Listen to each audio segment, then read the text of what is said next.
So in this video, I want to explain the easier version of the solution to the problem from the midterm.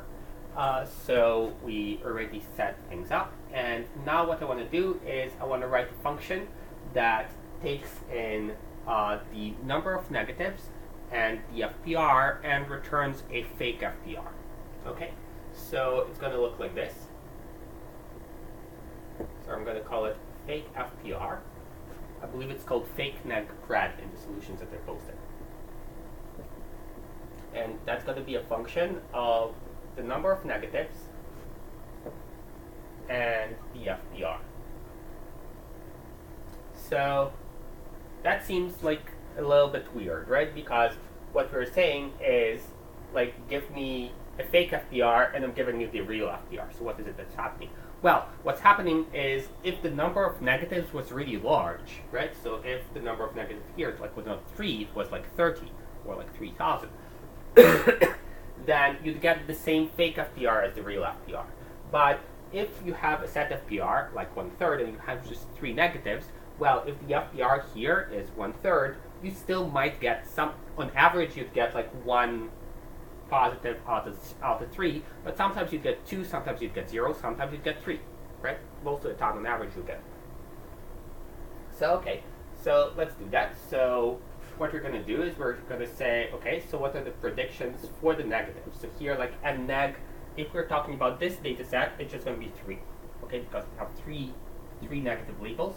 And what we want to do is we want to generate the FPR that you would get if you make predictions with an FPR of 1/3, so something like 100, but might be like 010 something, right? Or might be even 011 sometimes, although that's not the most likely thing. So what you want to do is you want to say, okay, the predictions, we want to make 3 of them, so that's going to be our binom. And we're going to say n is equal to n neg. I'm going to say size is equal to 1, just because we're predicting either 0 or 1, so that means size itself is 1.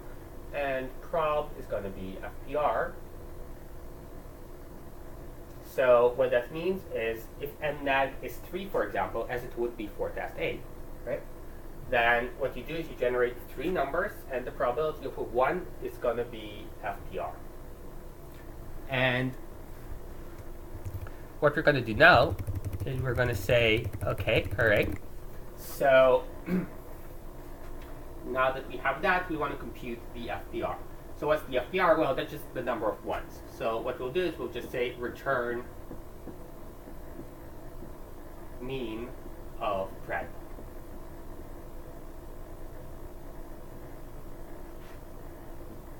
So that's the fake FPR. And what we now want to do is we want to generate fake differences between the FPRs for A and B, and we'll explain why in a second. So I'm going to say fake.diff. That's going to be a function of test A and test B and FPR.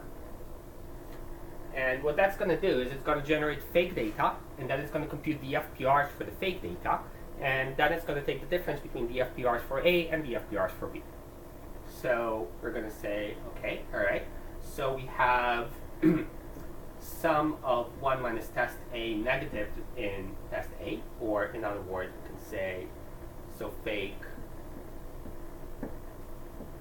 FPR A is going to be fake FPR. So sum of test A is equal to 1 to 0, sorry, and that's going to be FPR. So what are we doing here? So what we're doing is we're saying, okay, so this is the number of negatives that we have in test A. So 3 in this case. So go here, generate 3 predictions where the probability of 1 is FPR. And then give me the FPR that you got. It's not necessarily going to be the same as this FPR because you just have 3 predictions that you make. So sometimes it's not going to be 1 out of 3 if the FPR is 1/3, right? So now we'll do the same thing for B. So fake FPR B is going to be fake FPR the number of negatives in B.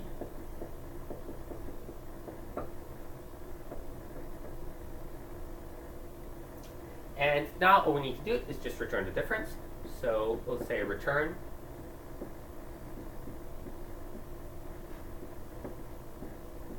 fake FPRA minus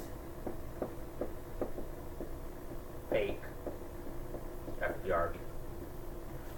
Okay, so what we did is we generated fake predictions just for the negatives from A and just from negatives from B, and we computed the FPR that we would observe, which is not necessarily the same as this FPR, but this FPR is the same. So what we'll get is we'll get a difference between the FPRs that we observe, even if this FPR is actually the same for group A and group B. So now we are ready to do inference. So that would be the usual thing that we do. We'll just say mean replicate.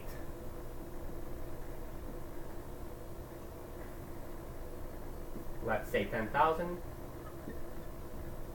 and fake diff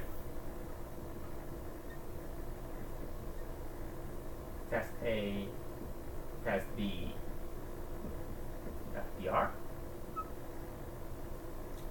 And we'll say, well, how often is that greater than the difference that we observed between FPRA and FPRB, right? So here we need to actually compute FPR. So FPR, we could set it to be the average, right? So we could say 0.5 times FPRA plus 0.5 times FPRB. So here the null hypothesis is that the FPRs for group A and group B are just the same. They're equal to FPR to the average of the observed FPRs, right? And that's computed in the previous video. And then we're saying, okay, so generate differences between the FPRs that you would observe between group A and group B, even if the FPRs were actually the same, right? So here we're sending this FPR here, and we're generating the fake data for A and for B using the same FPR. And then how often would it be the case that this is greater than the difference which we actually observe? And if that happens a lot, then we would say, okay, there is not really evidence that there is false positive rate disparity. If that happens not a lot at all, so for example less than 5%, if the threshold is 5%, then we say, okay, like there is evidence that there is an actual disparity between, in terms of the false positive rates, in terms of group A and group B. So if you observe a disparity here, it's not just because your test set is really small and you'd expect some kind of difference. It's because there is a genuine disparity.